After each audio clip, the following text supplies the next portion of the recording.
Сегодня не совсем обычный выпуск программы. В новом для себя амплуа пилота-курсанта выступит народный артист Башкортостана и Татарстана Айдар Галимов. Именно он будет испытывать на себе, каково это – пилотировать легкомоторные самолеты.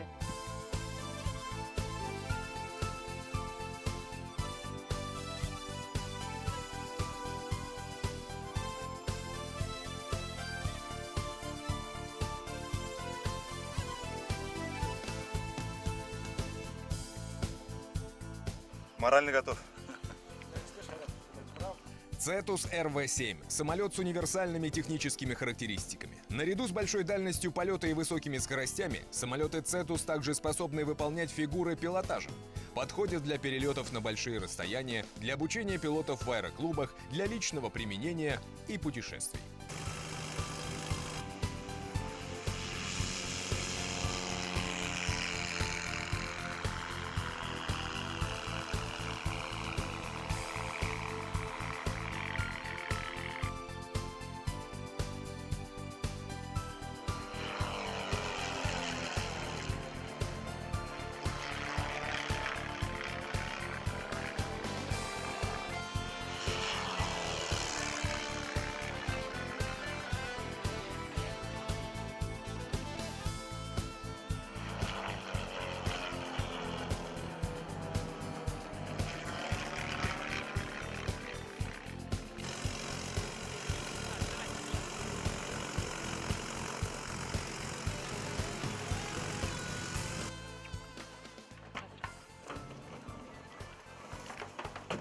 Живой. Ну как ощущения?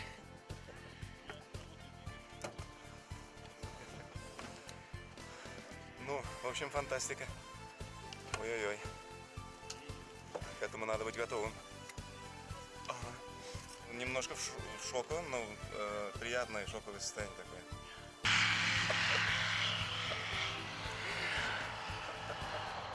В небо аэродрома Первушина могут подняться не только профессиональные летчики. Нередко, вспомнив свою детскую мечту, сюда приходят из других профессий. Успешные бизнесмены садятся за штурвал, чтобы получить максимум эмоций, оставшись один на один с небом. На базе аэродрома ведется обучение пилотов-любителей сверхлегкой авиации. Айрат Максадов начал летать 4 года назад и уже достиг пилотажных высот. Я очень счастлив, что у нас такой в городе открылся аэродром, потому что воплотить мечту детства, наверное, каждому человеку хочется. И когда есть ресурсы, когда есть желание, когда есть возможности, слава богу. Там у нас был чисто пилотаж, то есть мы там работали на эмоции. Да. А здесь работаем уже на моторику. Работаем на моторику, на работу с эргономикой. То есть ты будешь видеть работу экипажа, то есть выпуск механизации, то есть обороты, управление шагом винта. То есть здесь абсолютно все. Хорошо, здорово. Экипаж Минигулов и Галимов. Все на рабочие места. Cessna 206 – легкий, шестиместный, одномоторный, многоцелевой самолет, впервые представленный в 1964 году и выпускаемый с перерывами по настоящее время. Мощность в 285 лошадиных сил позволяет преодолевать расстояние до 1300 километров при максимальном взлетном весе в 1500 килограммов. Да, проверяем это ход штурвала. Вот. Влево, вправо, все, и плавненько от себя.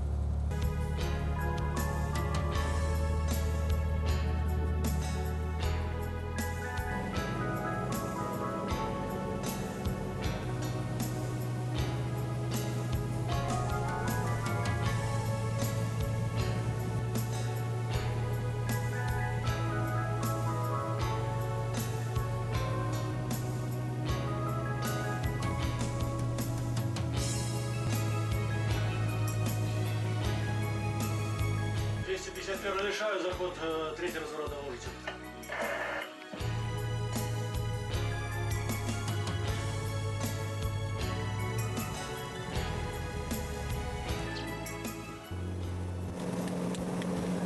Можно аплодировать. Большой такой, немножко думающий, но очень плавный такой, хороший аппарат. Но надо чувствовать, конечно. Настолько все надо чувствовать, настолько большая ответственность у пилотов, оказывается. Ну, постоянно надо быть форме, думать. Я думаю, самое главное желание, к тому же Айдар, он служил в воздушно-десантных войсках, он знает, что такое небо. Самое главное, что он понимает серьезность подхода. Представляете, у меня даже там в небе идея новая появилась. Почему бы не снять какой-нибудь клип именно в небе, на аэродроме, в общем, в такой атмосфере. Мне кажется, это получилось бы здорово и всем понравилось бы. Вы меня вернули на 25-30 лет туда, в армию даже, в то время, когда часто летали, когда часто бросали, когда небо было так близко. Мне такие ощущения вот сегодня испытываю. Здорово. И я даже вспомнил песню. Вот сегодня эта песня совсем актуальна, потому что у нас в армии была песня «Синева», которая всегда была и остается как бы гимном наших войск. Вот сегодня я там в небе захотел его даже спеть. За дюралевым бортом шум мотора, синева лежит на крыльях, как краска. Ты не бойся синевы, не утонешь, это сказочная быль, а не сказка. Ты не бойся синевы, не утонешь, это сказочная быль, а не сказка. Слава Богу, что это не сказка, а быль. Спасибо. Аэродром Первушина испытано на себе.